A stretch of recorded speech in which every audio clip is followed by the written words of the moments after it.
नमस्कार साथियों, आज के क्लास में हम लाए हैं आपके लिए क्लास 12th केमिस्ट्री का top 100 most VVI objective question. और बच्चों, ये सभी प्रश्न हमने क्वेश्चन बैंक से सिलेक्ट किया है, तो आज के क्लास को बिल्कुल ध्यान से देखिएगा और आज के क्लास में दिए जाने वाले सभी प्रश्नों को आप लोग अच्छे से याद भी करते हुए चलिएगा। ओके जी, चलिए फिर क्लास को स्टार्ट करते हैं। और बच्चा पार्टी, आप लोग भी हमारे साथ आंसर को लगाते हुए चलिएगा और लास्ट में आप अपना स्कोर बताइएगा कि इस 100 ऑब्जेक्टिव में आप लोग सही कितना कर पाते हो। जिसमें कि पहला नंबर सवाल आपके सामने है, आपके फोन के स्क्रीन पर है, तो लगा दो आंसर। मूल क्रिस्टल तंत्रों की संख्या कितनी होती है? तो भैया 7 होती है। सही जवाब ऑप्शन नंबर सी हो जाएगा। नेक्स्ट नंबर सवाल आपके सामने है कि रवादार ठोस कौन सा है?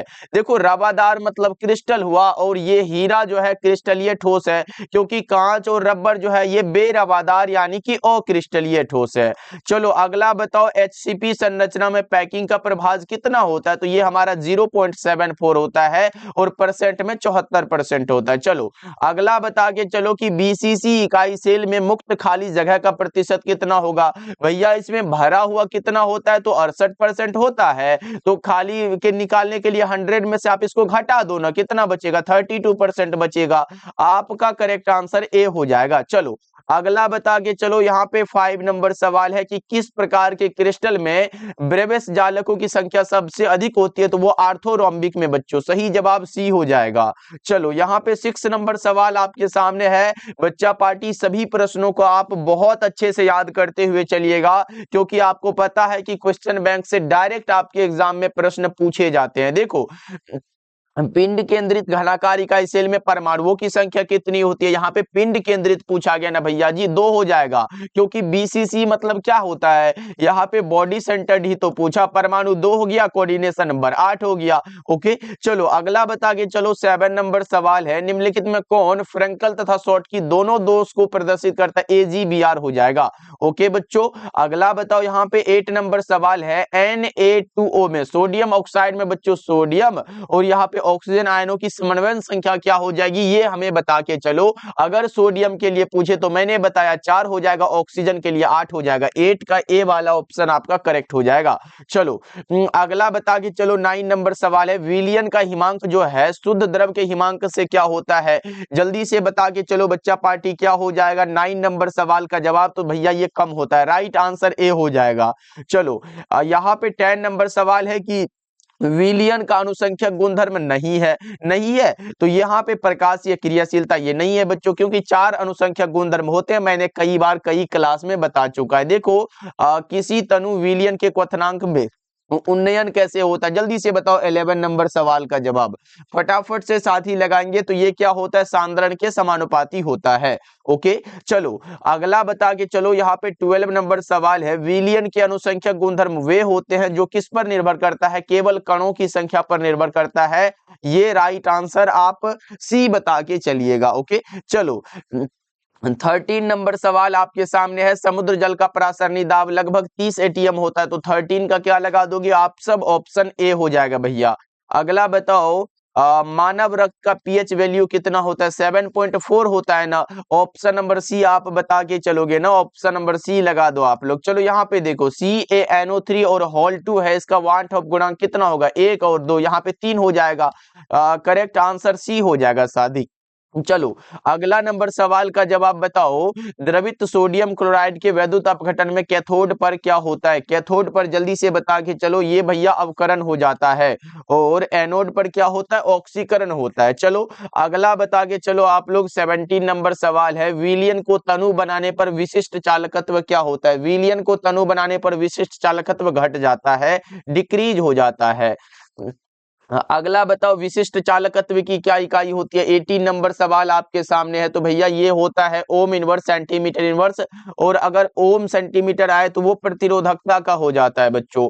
अगला बताओ, इलेक्ट्रोड के इलेक्ट्रॉन त्यागने या प्राप्त करने की प्रवृत्ति इलेक्ट्रोड विभव कहलाती है। 19 का ऑप्शन नंबर सी हो जाएगा। चलो अगला नंबर सवाल है कि 96,500 कूलम CuSO4 के घोल से कितना ग्राम यहाँ पे कॉपर मुक्त करता है? 31.76 किलोग्राम बच्चों। राइट आंसर बी हो जाएगा। अगला बता के चलो 21 नंबर सवाल है, धातुई पदार्थों में चालकता का कारण क्या है? धातुई पदार्थों में चालकता का कारण सभी साथी बताएंगे, ये मुक्त इलेक्ट्रॉन हो जाएगा। चलो अगला बताओ 22 नंबर सवाल है, शुष्क सेल का विद्युत वाहक बल कितना होता है? यहाँ पे बच्चों अगर मरकरी सेल का पूछता तो मरकरी सेल का 1.35 वोल्ट होता है, जबकि शुष्क सेल का 1.5 वोल्ट होता है, यानी कि 22 का ए हो जाएगा। ओके चलो 23 नंबर सवाल आपके सामने है कि निम्नलिखित में कौन द्वितीयक सेल है? ये तो बड़ा इंपॉर्टेंट है जी, लेड संचायक सेल हो जाएगा, लेड स्टोरेज बैटरी। ओके चलो अगला बताओ 24 नंबर सवाल है, सेल में रेडॉक्स अभिक्रिया होने के लिए सेल का विद्युत वाहक बल जो है वो कितना होना चाहिए? धनात्मक होना चाहिए। चलो अगला बताओ यहाँ पे 25 नंबर सवाल है, अभिक्रिया के पश्चात उत्प्रेरक की मात्रा क्या होती है? बताओ जल्दी से सभी साथी। सर ये होता है अपरिवर्तित रहती है। 25 का आप ए बता के चलो। ओके बच्चों, डेली क्लास का टाइम शाम के 7 बजे और शाम के 8 बजे है, सभी साथी ज्वाइन भी कीजिएगा। ओके देखो प्रथम कोटि की अभिक्रिया का अर्धायु किस पर निर्भर नहीं करता है? तो प्रतिकारक के प्रारंभिक सांद्रण पर यह निर्भर नहीं करता है। इसके लिए अर्धायु क्या होता है? वो होता है 0.693 बट्टा में के होता है। तो ये आप लोग जरूर याद रखना, एग्जाम में पूछा गया था। ओके बच्चों, और इसके लिए इकाई पूछे ना तो वो क्या होता है? सेकंड इनवर्स होता है। ओके चलो अगला बता के चलो आप लोग 27 नंबर सवाल है, किसी पदार्थ की प्रतिक्रिया करने का दर किस पर निर्भर करता है? ये सक्रिय भार पर निर्भर करता है। किस पर बच्चों? सक्रिय भार पर। 28 नंबर सवाल है, मैंने ऊपर बताया ना कि प्रथम कोटि की अभिक्रिया के लिए हाफ लाइफ पूछे 0.693 बटा में के बताइएगा। बिल्कुल करेक्ट आंसर है, इसे जरूर याद रखिएगा आप लोग। ओके बच्चों चलो अगला नंबर सवाल का जवाब बताओ। यहाँ पे प्रश्न क्या पूछा जा रहा है? अणुकता का अधिकतम मान कितना होता है? अणुकता का अधिकतम मान बच्चों 3 होता है, जिसका मान 1 हो एक आणविक हुआ, 2 हो द्विआण्विक, और अगर 3 हो तो त्रिआण्विक। 4 नहीं हो सकता है बच्चों, ध्यान रखिएगा। ओके चलो अगला बता के चलो, रासायनिक अधिशोषण। यहाँ पे अगर भौतिक होता तो 20 से हम लोगों का 40 हो जाता है, लेकिन अगर रासायनिक है तो 40 से 400 किलो जूल पर मोल है। करेक्ट आंसर डी हो जाएगा। और बच्चों ये क्या करता है? ये अनुत्क्रमणीय होता है, ये जरूर याद रखिएगा आप लोग। अगला बता के चलो, यहाँ पे भौतिक अधिशोषण बनाता है। देखो भौतिक अधिशोषण में बहुआण्विक स्तर बनता है, जबकि रासायनिक अधिशोषण में एक आणविक स्तर होता है। ओके चलो 32 नंबर सवाल है, लायोफिलिक कोलाइड। यहाँ पे लायोफिलिक है तो गोंद लगा दो क्या? और स्टार्च भी दिख रहा है, जिलेटिन भी दिख रहा है, तो आपका करेक्ट आंसर होना चाहिए भैया इनमें से सभी हो जाएगा। 32 का क्या होगा? ऑप्शन नंबर डी हो जाएगा। ओके चलो अगला बता के चलो 33 नंबर सवाल है, ऐसे पदार्थ जो किसी द्रव का पृष्ठ तनाव कम कर देते वो क्या कहलाते? पृष्ठ सक्रिय कारक कहलाते। क्या कहलाते हैं साथी? पृष्ठ सक्रिय कारक कहलाते हैं। चलो अगला बता के चलो आप लोग, दूध एक उदाहरण है। दूध किसका उदाहरण है? पायस का उदाहरण है, इमल्सन का उदाहरण है। ओके चलो अगला बता के चलो 35 नंबर सवाल है, फास्फोरस पेंटाऑक्साइड यानी कि P2O5 जो है बच्चों, ये क्या है? जल्दी से बता के चलेंगे, ये क्या है बच्चा पार्टी? ये हो जाएगा अवशोषक। सही जवाब ऑप्शन नंबर बी हो जाएगा। चलो अगला बताओ आप लोग, यहाँ पे द्रव स्नेही कोलाइड के स्थायित्व का प्रमुख कारण क्या है? आवेश है। क्या है भैया? आवेश है। करेक्ट आंसर बी हो जाएगा। चलो अगला बताओ आप लोग, यहाँ पे साबुन ग्रीस को किसके द्वारा निकालता है? इमल्सिफिकेशन यानी कि इमल्सीकरण के द्वारा साथी। ओके चलो 38 नंबर सवाल है, खनिज जिससे धातु का निष्कर्षण होता है। खनिज जिससे धातु का निष्कर्षण होता है उसे हम लोग अयस्क कहते हैं। और यहाँ पे गैंग और फ्लक्स, यहाँ पे आपने पढ़ा होगा ना, अयस्कों में उपस्थित अशुद्धि को गैंग या आधात्री बोलते हैं, और गैंग और फ्लक्स आपस में मिलकर स्लैग बनाते हैं। ये सभी बात आपको याद रखने हैं। ओके चलो अगला बताओ, डोलोमाइट अयस्क किसका है? डोलोमाइट किसका अयस्क है? बताओ जल्दी से। डोलोमाइट भैया किसका अयस्क है? आपने पढ़ा CaCO3 वाला, जल्दी से बता के चलो। ये हमारा मैग्नीशियम का होता है। डोलोमाइट किसका होता है? मैग्नीशियम का होता है, आपने ये पढ़ा होगा। तो राइट आंसर आपका सी हो जाएगा। ओके चलो अगला नंबर सवाल का जवाब बताओ। यहाँ पे प्रश्न क्या है, निम्नलिखित में कौन ऑक्साइड अयस्क है? यहाँ पे ऑक्साइड अयस्क पूछा गया है। देखो हेमेटाइट के बारे बारे में आपने क्या पढ़ा, Fe2O3 मतलब ये ऑक्सीजन लगा है तो ये ऑक्साइड एस्क हो जाएगा। डोलोमाइट क्या होता है, डोलोमाइट बताओ, यहाँ पे डोलोमाइट भी तो भैया आपने बताया है ना, तो डोलोमाइट भी तो आपका क्या हो जाएगा, ये भी ऑक्साइड एस्क है, O3 लगता है ना लास्ट में। उसके बाद यहाँ पे ये हमारा क्या है, जिंकाइट है, ZnCO3 आए तो ये भी हमारा क्या होता है, यानी कि ZnO जिंकाइट होता है ना, तो ये O लगा है, तो ये सभी के सभी oxide ask, right answer D हो जाएगा। ओके चलो, अगला नंबर सवाल है कि निम्नलिखित में कौन सल्फाइड एस्क है, यहाँ पे सल्फाइड एस्क PbS हो गया, ये PbS हो गया, उसके बाद ZnS हो गया ये, और CuFeS2 हो गया, मतलब S लगा है तो ये सभी के सभी सल्फाइड एस्क हो जाएगा, 41 का डी हो जाएगा। ओके चलो, अगला बता के चलो, 42 नंबर सवाल है, क्यूपराइट का सूत्र क्या होगा, कॉपर पायराइट का ये है, क्यूपराइट का ये हो जाएगा Cu2O बच्चों, ऑप्शन ए हो जाएगा। चलो अगला बता के चलो, आप लोग यहाँ पे निम्नलिखित में कौन सा धातु बच्चों यहाँ पे मुक्त अवस्था में पाया जाता है, सोना का नाम सुने हो बच्चों, सोना नींद वाला सोना नहीं है, ये धातु सोना है। ओके अगला बताओ, या ये रहा प्रश्न, स्पेल्टर क्या है, स्पेल्टर एक अशुद्ध जिंक है, क्या है बच्चों, इम्प्योर जिंक है। चलो अगला बता के चलो कि आवर्त सारणी में ग्रुप 16 में, देखो ग्रुप 16 में जो तत्व होता है उसे हम लोग टैल्कोजन कहते हैं, और ऑक्सीजन के अलावा इसमें सल्फर पाए जाते हैं, ऐसे पढ़ा होगा, oxygen, sulphur, selenium, tellurium, polonium, ऐसे करके, तो ये 5 होता है इसमें, याद रखेंगे आप सभी। चलो अगला बता के चलो, 46 नंबर सवाल है, निम्नलिखित में कौन रंगीन होता है, यहाँ पे रंगीन बता के चलो आप लोग जल्दी जल्दी से, भैया NO2 हो जाए। चलो अगला नंबर सवाल का जवाब बताओ, आवर्त सारणी के ग्रुप 1 के सभी तत्वों को हम किस नाम से जानते हैं, ग्रुप 1 वाला तत्व है भैया बताओ ना, ये क्षारीय धातु हो जाएगा ना। ओके ये 2 वाला हो जाएगा, ये 18 वाला हो जाएगा। चलो अगला बता के चलो, 48 नंबर सवाल है, निम्नलिखित में कौन सबसे शक्तिशाली ऑक्सीकारक पदार्थ है, सबसे शक्तिशाली पूछा F2 यानी कि फ्लोरीन हो जाएगा। चलो अगला बता के चलो बच्चा, पार्टी आवर्त सारणी के द्वितीय आवर्त में तत्वों की संख्या कितनी है, जल्दी से बताओ आप लोग, क्या हो जाएगा 49 का, तो ये हो जाएगा 8 भैया, ऑप्शन नंबर बी लगा दो आप लोग, सही हो जाएगा। चलो अगला बताओ, क्लोरीन रंगीन फूलों को रंगहीन कर देता है क्योंकि यह एक ऑक्सीडाइजिंग एजेंट है, सही जवाब ऑप्शन नंबर बी हो जाएगा आपका। चलो अगला बताओ आप लोग, यहाँ पे 51 नंबर सवाल है, सबसे अधिक आयनन एंथैल्पी वाला तत्व कौन सा है, बताओ 51 नंबर सवाल का जवाब जल्दी जल्दी से सभी साथी बता देंगे। बहुत अच्छे मेरे भाई, हीलियम हो जाएगा, सही जवाब बी हो जाएगा। अगला बता के चलो आप लोग, निम्नलिखित में किसकी आकृति वर्ग तलीय होती है, वर्ग तलीय XeF4 की आकृति वर्ग तलीय होती है, तो ऑप्शन बी बता रहे हो आप लोग।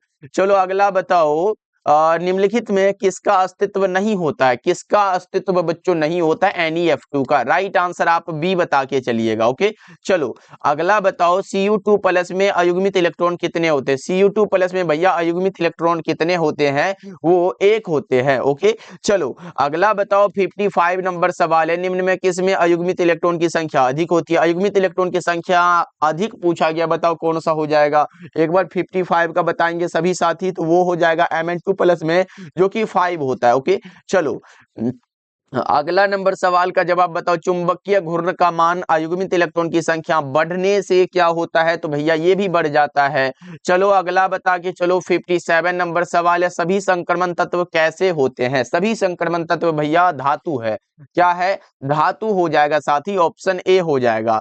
चलो अगला बता के चलो, यहाँ पे कार्बनिक यौगिक में तत्व उपस्थित होना चाहिए, बिल्कुल बच्चों कार्बन होना चाहिए ना, कार्बन के बारे में पढ़ेंगे तो कार्बनिक यौगिक होता है ना। चलो आगे बढ़ते हैं, 59 नंबर सवाल है, निम्नलिखित में कौन बाइडेंटेट लिगेंड है, बाइडेंटेट लिगेंड बच्चों यहाँ पे एथिलीन डाइएमीन को बाइडेंटेट लिगेंड कहते हैं, ऑप्शन बी हो जाएगा।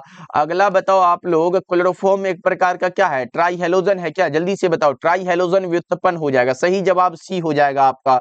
61 नंबर सवाल आपके सामने है, DDT बनाने में क्लोरोबेंजीन किससे अभिक्रिया करता है, क्लोरल के साथ करता है, किसके साथ साथी, यहाँ पे क्लोरल के साथ करता है। चलो अगला बता के चलो, जिंक और जल के साथ क्लोरोफॉर्म के अपकरण से क्या प्राप्त होता है, जिंक और जल के साथ पूछा गया ना, ये मेथेन बनता है, राइट आंसर डी होगा। और बच्चों एक इंपॉर्टेंट बात, जितने भी साथी अभी तक हमारे द्वारा तैयार फिजिक्स केमिस्ट्री बायोलॉजी के इंपॉर्टेंट क्वेश्चन वाला नोट्स नहीं पढ़ रहे हो, सभी साथी जरूर पढ़िएगा, क्योंकि बच्चों फिजिक्स केमिस्ट्री बायोलॉजी में सिर्फ आपको इंपॉर्टेंट क्वेश्चन दिया जाएगा, जो आप मात्र अगर 20 दिन आपके पास अगर टाइम हो तो भैया ये नोट्स जरूर पढ़िएगा। अगर आप मात्र नहीं पढ़ सकते हो कुछ, लेकिन अगर आप सिर्फ चाहते हो कि भैया 20 दिन हम बहुत अच्छे से मेहनत करेंगे, तो फिर वो 199 वाला नोट्स जरूर ले लेना, क्योंकि उसके बाहर एक भी प्रश्न नहीं आता है, वो हर एक साल के बच्चों को दिया जाता है। अब आपकी बारी है, सिर्फ उसमें आपको 50 से 60 सब्जेक्टिव क्वेश्चन मिलेगा और 200 ऑब्जेक्टिव क्वेश्चन मिलेगा। इतना तो आप आराम से खत्म कर सकते हो। तो बच्चा पार्टी फिजिक्स केमिस्ट्री बायोलॉजी तीनों सब्जेक्ट के लिए आप इस नंबर पे कांटेक्ट कर लीजिएगा 70 70 82 16 85 नंबर पे, और तीनों सब्जेक्ट आपको इसी में मिल जाएगा। ओके बच्चों, और साथ में हिंदी का नोट्स आपको बिल्कुल फ्री मिल जाएगा, चाहे आप हिंदी मीडियम से हो या फिर इंग्लिश मीडियम से। ओके बच्चों, चलो आगे बढ़ते हैं। अगला नंबर सवाल का जवाब बताओ। एल्कील हैलाइड का उपयोग निम्नलिखित में किसके निर्माण में होता है? एल्केन, एल्कीन और अल्कोहल, ये सभी के निर्माण में होता है। ओके चलो 64 नंबर सवाल है। उष्मा और विद्युत का सबसे अच्छा चालक कौन सा है? वो हो जाएगा ग्रेफाइट। ऑप्शन नंबर सी हो जाएगा। कोई भी बच्चे किसी कारण से नहीं पढ़ पाए हैं तो फिर उसे ये पढ़ लेना बहुत जरूरी है, क्योंकि यहां से एग्जाम में 100% प्रश्न आ जाता है। देखो सामान्य सूत्र इतना है, और ये कौन सा होगा? अगर प्लस वाला है तो एल्केन हो जाएगा, CnH2n आए तो ये एल्कीन हो जाएगा, और CnH2n माइनस का 2 आ जाए तो ये एल्काइन हो जाएगा। चलो अगला बताओ 66 नंबर सवाल है। कार्बन कार्बन एकल बंध की लंबाई कितनी होती है? ये वाला 1.54 एंगस्ट्रम होता है। चलो अगला बताओ 67 नंबर सवाल है। अल्कोहल बनने में एल्केन के एक हाइड्रोजन को किस ग्रुप द्वारा प्रतिस्थापित किया जाता है? हाइड्रोक्सिल ग्रुप द्वारा। बच्चों ऑप्शन ए करेक्ट हो जाएगा। ओके चलो अगला नंबर सवाल है कि फिनोल का सूत्र क्या हो जाएगा? बेंजीन रिंग के साथ OH लगा हो तो ये फिनोल हो जाएगा। ए वाला ऑप्शन आपका करेक्ट हो जाएगा। चलो अगला बताओ, हाइड्रोजन बंधन अधिकतम होता है किसमें? हाइड्रोजन बंधन बच्चों किसमें अधिकतम होगा? एक बार जल्दी से चार्ट सेक्शन में बता दो। ये सर एथेनॉल में होता है, एथिल अल्कोहल में। चलो अगला बताओ 70 नंबर सवाल है। प्राइमरी अल्कोहल में कौन उपस्थित रहता है? प्राइमरी अल्कोहल वाला तो ये हो जाएगा 70 का ए हो जाएगा। 71 नंबर सवाल है। कैल्शियम एसीटेट और कैल्शियम फार्मेट के मिश्रण को गर्म करने पर क्या बनता है? बताओ जल्दी से 71 नंबर सवाल का जवाब। तो भैया ये एथेनॉल बनता है। क्या बनता है? एथेनॉल बनता है। ओके चलो अगला बता के चलो आप लोग यहाँ पे प्रश्न 72 नंबर सवाल है। कार्बोनिल ग्रुप में बच्चा पार्टी ये कार्बोनिल ग्रुप है, और बता दो कि इसमें जो है कार्बन का संकलन कितना होता है? sp2 होता है। जैसे हीरा में कार्बन का पूछे तो sp3 होता है, अमोनिया में पूछे तो sp3 होता है, तो याद रखिएगा ये सब। चलो अगला बताओ अभिकर्मक जो एल्डिहाइड और कीटोन दोनों के साथ अभिक्रिया करता है, कौन सा ऐसा है? तो वो हो जाता है ग्रिग्नार्ड अभिकर्मक। ऑप्शन नंबर डी बिल्कुल करेक्ट हो जाएगा। और बच्चों ये वाला अभिकर्मक जैसे वुर्ज अभिक्रिया हो गया, कोल्बे अभिक्रिया हो गया, रीमर टीमेन अभिक्रिया हो गया, ग्रिग्नार्ड अभिकर्मक, ये सभी फैलिंग विलियन, ये सभी को याद रखना बच्चों। यहाँ रिएक्शन से भी प्रश्न पूछे जाते हैं आपके केमिस्ट्री के पेपर में। ओके चलो अगला बताओ कार्बोक्सिलिक अम्ल का। देखो ये अल्कोहल का हो गया, ये कीटोन का हो गया, ये एल्डिहाइड का हो गया, और ये कार्बोक्सिलिक अम्ल का, तो ये वाला करेक्ट हो जाएगा आपका। चलो अगला बता के चलो आप लोग 75 नंबर सवाल है। फार्मिक अम्ल में क्या होता है? जल्दी से बताओ। फार्मिक अम्ल में बच्चों अवकारक गुण होता है। राइट आंसर बी होगा। ओके चलो अगला बताओ आप लोग एमीन किसके व्युत्पन्न होते हैं? भैया अमोनिया एमीन के होते हैं ना, तो अमोनिया के। राइट आंसर सी हो जाएगा। ओके चलो आगे बढ़ते हैं। अगला नंबर सवाल का जवाब बताओ। 77 नंबर सवाल है। मनुष्य के अग्न्याशय द्वारा स्रावित होने वाला हार्मोन कौन सा है? मनुष्य के अग्न्याशय के द्वारा स्रावित होने वाला हार्मोन भैया इंसुलिन हो जाएगा। चलो अगला बताओ आप लोग 78 नंबर सवाल है। सीएनजी में मुख्य रूप से क्या होता है? सीएनजी में मुख्य रूप से मीथेन होता है। ये तो आसान सा सवाल है भैया। चलो अगला बताओ विटामिन सी का मुख्य स्रोत क्या है? बच्चों विटामिन सी का केमिकल नाम एस्कॉर्बिक एसिड है। कमी के कारण कौन सा स्कर्वी वाला रोग होता है? नींबू तथा संतरा इसका मूल स्रोत है बच्चों। ओके चलो आगे बढ़ते हैं। 80 नंबर सवाल है कि गैल्वेनिक सेल में एनोड कहां पर होता है, कैसे होता है, ये बता के चलो जल्दी से। 80 नंबर सवाल का जवाब बताएंगे तो ये ऋणात्मक होता है। चलो अगला बता के चलो आप लोग। यहाँ पे प्रश्न क्या है? निम्नलिखित में किसमें एस्टर बॉन्ड होता है? यहाँ पे एस्टर बॉन्ड किसमें हो जाएगा? तो ये हो जाएगा टेरिलीन में। सही जवाब ए हो जाएगा आपका। चलो अगला बता के चलो आप लोग। प्रश्न है कि प्राकृतिक बहुलक कौन है? देखो सेल्यूलोज भी है, सेल्यूलोज ही तो है, यही तो है, क्योंकि नायलॉन और बेकेलाइट तो यहाँ पे संश्लेषित बहुलक है, तो ए वाला ऑप्शन करेक्ट है आपका। ओके चलो, प्राकृतिक में रबर आ गया, प्रोटीन आ गया, सेल्यूलोज आ गया। ये प्राकृतिक वाला रबर, प्रोटीन, सेल्यूलोज लिख लो आप लोग, ये तीन इंपॉर्टेंट एग्जाम्पल है इनके। और संश्लेषित वाला में नायलॉन, बेकेलाइट ये सब आता है। चलो आगे बढ़ते हैं, अगला नंबर सवाल है कि पहला औद्योगिक संश्लिष्ट रबर कौन सा है? मेथिल रबर है, ए वाला ऑप्शन आपका करेक्ट हो जाएगा। चलो अगला बताओ, संघनन बहुलीकरण का उत्पाद कौन सा होगा? संघनन बहुलीकरण का उत्पाद भैया नायलॉन 66 हो जाएगा, सही जवाब डी हो जाएगा आपका। ओके चलो आगे बढ़ते हैं, 85 नंबर सवाल आपके सामने ये है कि ऊन एक रेशा है। ऊन कैसा रेशा है बच्चों बताओ? ऊन जल्दी से बताओ। ऊन प्राकृतिक हो जाएगा, और टेरिलीन बच्चों वो संश्लेषित होता है ना, याद रखिएगा। चलो अगला बता के चलो, निम्नलिखित में कौन सा पॉलीएमाइड है? यहाँ पे पॉलीएमाइड सभी साथी बता के चलेंगे, तो नायलॉन 66 हो जाएगा। ओके चलो अगला बताओ आप लोग, विटामिन की खोज बड़ा आसान सा सवाल है, फंक साहब ने किया था। विटामिन को घुलनशीलता के आधार पर दो वर्गों में बांटा गया, एक जल में विलय और दूसरा कौन सा? वसा में विलय। ओके और जल में विलय कौन सा होता है बच्चों? बी और सी होता है, और वसा में विलय ADE होता है। चलो अगला बताओ आप लोग, 88 नंबर सवाल है, फलों की शर्करा क्या कहलाती है? फ्रक्टोज कहलाती है, ऑप्शन बी हो जाएगा। हाँ, अगला बता के चलो, ग्लूकोज क्या है भैया? ग्लूकोज यहाँ पे देखो, C6H12O6 होता है ना, तो ये कार्बन इसमें 6 है, तो 6 वाला को हेक्सोज कहते हैं। ओके 6 वाला हेक्सा हुआ ना, तो ये हेक्सोज होता है। राइट आंसर आप डी बता के चलोगे। ओके चलो अगला बता के चलो, यहाँ पे 90 नंबर सवाल है, स्टार्च के जल अपघटन से क्या प्राप्त होगा? स्टार्च के जल अपघटन से भैया ग्लूकोज प्राप्त होता है। क्या हो जाएगा? ग्लूकोज। ओके चलो आगे बढ़ते हैं, यहाँ पे 91 नंबर सवाल है, निम्नलिखित में कौन यहाँ पे कीटो हेक्सोज है? यहाँ पे वहां पे देखो हेक्सा था, हेक्सोज हुआ था, यहाँ पे कीटो हेक्सोज पूछा गया। जल्दी बता के चलो आप लोग। 91 का क्या बताया? फ्रक्टोज को कीटो हेक्सोज कहते हैं साथी। चलो अगला बताओ आप लोग, 92 नंबर सवाल है, बोरेक्स का रासायनिक नाम क्या है? Sodium tetraborate. क्या हो जाएगा? ए वाला ऑप्शन आपका करेक्ट हो जाएगा। ओके चलो अगला बता के चलो, 93 नंबर सवाल है, निम्नलिखित में कौन यहाँ पे संक्रमण तत्व का युग्म है? संक्रमण वाला बताओ जल्दी से, कौन सा हो जाएगा? ये कॉपर प्लस लोहा, जो कि किस में आता है? डी ब्लॉक आता है, क्योंकि डी ब्लॉक वाला ही को ही तो हम लोग संक्रमण तत्व कहते हैं ना। ओके चलो अगला बताओ, 94 नंबर सवाल है, निम्नलिखित में किसका उपयोग निश्चेतक के रूप में होता है? निश्चेतक के रूप में किसका उपयोग होगा? जल्दी से बताओ। क्लोरोफॉर्म का हो जाएगा। चलो अगला बताओ, 95 नंबर सवाल है, एंटासिड मूलतः कैसे होते हैं? एंटासिड की प्रकृति बच्चों क्षारीय होती है, सही जवाब आपका बी हो जाएगा। चलो 96 नंबर सवाल है, वेलियम का उपयोग निम्नलिखित में किसके रूप में होता है? वेलियम का उपयोग भैया जी उपशामक के रूप में होता है, ट्रैंक्विलाइजर के रूप में होता है। चलो अगला बताओ, 97 नंबर सवाल है, मोलरता को देखो, मोलरता मोल पर क्या होता है? मोल पर लीटर होता है, और मोललता वाला केजी में होता है, तो ये वाला करेक्ट हो जाएगा। 97 का क्या हो जाएगा? ऑप्शन नंबर ए आप बता रहे हो, इसका मतलब करेक्ट हो जाएगा। चलो अगला बताओ आप लोग, क्या है 98 नंबर सवाल, क्या पूछा जा रहा है? फैराडे के विद्युत विच्छेदन के प्रथम नियम को व्यक्त करने के लिए निम्नलिखित में कौन सा समीकरण सही है? M बराबर ZCT, M समानुपाती CT पढ़ा होगा, और M बराबर ZCT लगा, क्योंकि Z एक नियतांक है, इसे विद्युत रासायनिक तुल्यांक कहते हैं साथी। ओके चलो अगला बता के चलो आप लोग, 99 नंबर सवाल है कि बाह्यतम विन्यास जो है 3d6 और 4s2 किसका होता है? जल्दी से बता के चलो आप लोग, कौन सा होता है? ऐसे लोहा का होता है 1s2 2s2 2p6 होता है, उसके बाद 3s2 3p6 होता है, उसके बाद 3d6 भी होता है 4s2, ये तो लोहा का होता है जी। राइट आंसर आप डी बता के चलोगे। ओके चलो अगला बता के चलो, 100 नंबर सवाल आपके सामने है, बताओ यहाँ पे है, पोटास एलम का जलीय विलयन क्या होता है? पोटास एलम का जलीय विलयन साथी अम्लीय प्रकृति का होता है, ऑप्शन ए हो जाएगा। ओके बच्चों, इस क्लास में मैंने पूरे केमिस्ट्री के 100 ऑब्जेक्टिव कराया बच्चों। ये सभी क्वेश्चन बैंक के थे, मॉडल पेपर के थे, और ऑफिशियल मॉडल पेपर के अनुसार भी इसमें प्रश्न दिए गए थे। तो आप लोग अच्छे से क्लास को एक बार देख लीजिएगा, और सभी साथी क्लास को एक बार लाइक भी कर लीजिएगा बच्चों के। मिलते हैं फिर अगले क्लास में।